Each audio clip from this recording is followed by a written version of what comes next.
Hello! Bl'Artagnan here with an elegant coffee break, the Enacrode debut Lufania Plus fight. We're bringing a team of Golbez, Rem, and Kais. Before we get too deep into it, be sure to hit that like button and hit the subscribe button if you haven't already. They're small gestures that help me out quite a bit. Only about half my viewers are subscribed, and I'm trying to hit 1,000 subs by mid-month. That'd be a pretty sweet milestone to hit. So help me out if you can, especially if you're enjoying the content. If you're not enjoying the content, do it anyway, but I don't expect you to actually listen when I say that.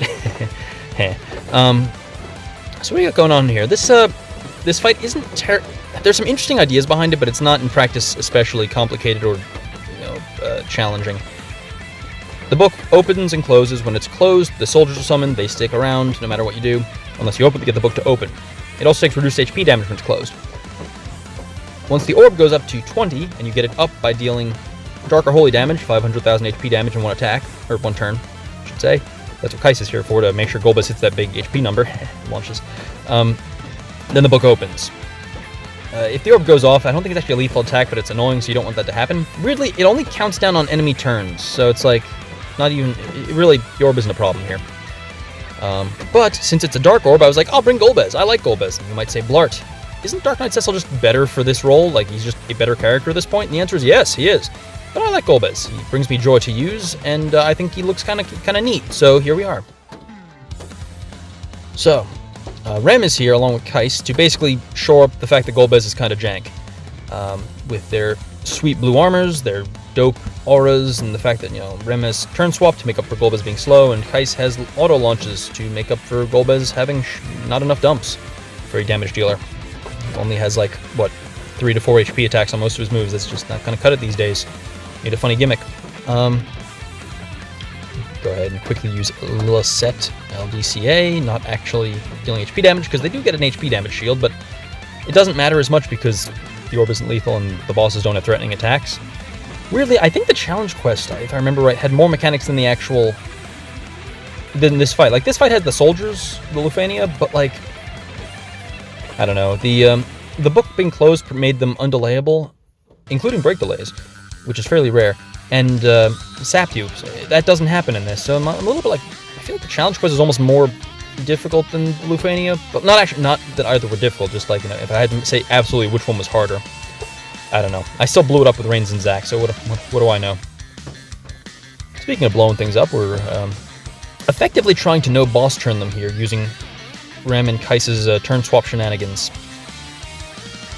Again, Decil, with his high turn rate and delay, would have been great for a team comp of that nature, but like I said, I wanted to use Golbez. I figure, why the heck not? He's here, he's going to get the job done. He's doing support level damage nowadays, but supports are doing pretty nutso damage these days, so I guess it's not the worst. In absolute terms, to clear the fight, it's enough.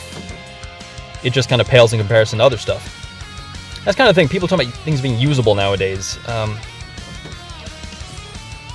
The reason people get all bent out of shape about usability and be like, oh, so-and-so's usable, and bragging about it or advertising that, is if you're doing that, you're giving a recommendation, and if you're recommending something to someone, they're probably looking for, they're probably someone who could use critical thinking advice and, objective, best-in-class recommendations.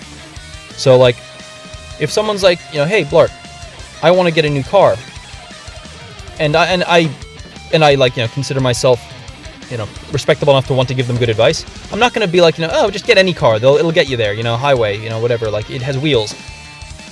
I'm going to say, oh, just get a junk or whatever. I'm going to help them do some research and say, hey, so-and-so brands, XYZ, I'm not going to endorse them on this, on this video, but XYZ, brand of cars or make or model, they're considered very reliable, cheap, fuel efficient, whatever the metric is they're trying to use, what's a good support, what's a good tank, what's a good DPS. I'm going to say, here are the best-in-class ones that I'd recommend you actually spend your money on, because you can't buy all of them. These days, most people can probably pull most characters if they've been saving their resources, gem cap. But that's why the whole usability thing, I think, rubs people the wrong way when they hear it, is in this case, yeah, Golbez, I'm clear contact with him. I wouldn't tell you to pull him, because frankly, there are just better options out there that'll make your lives easier if you do it. And if you're asking me who should I pull, I assume you're looking for the people who will make your life easier by using them. Golbez sadly is not one of those characters, and that's just generally what you're saying, oh, so-and-so's usable. Oh, so-and-so's viable in Lufania. I saw someone post a Vincent thing, and maybe they're being ironic, so I saw it without context, so if this was just a joke on your part, I apologize for the call-out, but They're like, oh, Vincent is still good in Lufania Plus, and it was accompanied by Ramza and Garnet, and it's like, well, yes, those two plus anyone will make the viable. Like, if you've been doing your like Ultima mission quests and like carrying new C90 characters you haven't built through quests, I'm sure you're getting them through with. You can get them through with like a Garnet or whatever, even if you don't swap them out for a friend. Like, power creep has gotten to the point where certain characters can carry an inferior character to victory because the content right now isn't like. This isn't like a Divine Shiva or like a Sephiroth Imps, or even like I don't know, an RCL, a Lost Chapter, like where at the time of release you needed to use certain characters to get through. Not that you needed like, oh, you know, you need only 3 characters viable there. I'm just saying, like, you can't just bring any old character to those kinds of fights at the time of release. You needed a well thought out team. Nowadays, you only need like probably 1 or 2 like decent characters, give or take a friend unit, to get through a stage, and so advertising that other characters are able to get through it, not super helpful.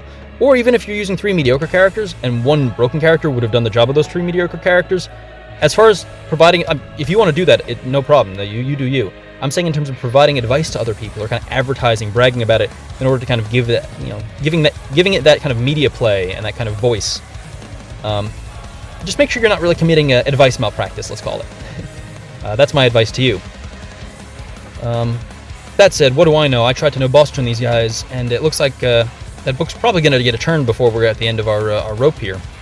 So maybe I'm just a baddie, and that's, you know, let's see what we can do here. We'll do one little swap. Golbez, let's see what we can do. 3%. I somehow feel like Golbez is going to fail to deal 3% with this Black Fang. Yep, that's no good. Well, here it comes. Here comes the big attack. Oh, we cancel the orb, and here it comes. Up, brave attack. Welcome to garbage time. I say welcome. We've been in it for months, and we're going to be in it for a few months more. But hey, hopefully the special, unique GL first event, Cloudy with a Chance of I Don't Care, which comes out in a few days, will be something a bit more engaging, a bit more challenging, a bit more interesting. Anyway, I hope you enjoyed this little rant of mine. It was informative and thought-provoking. Thank you for watching, and I'll see you in the next video. Adios.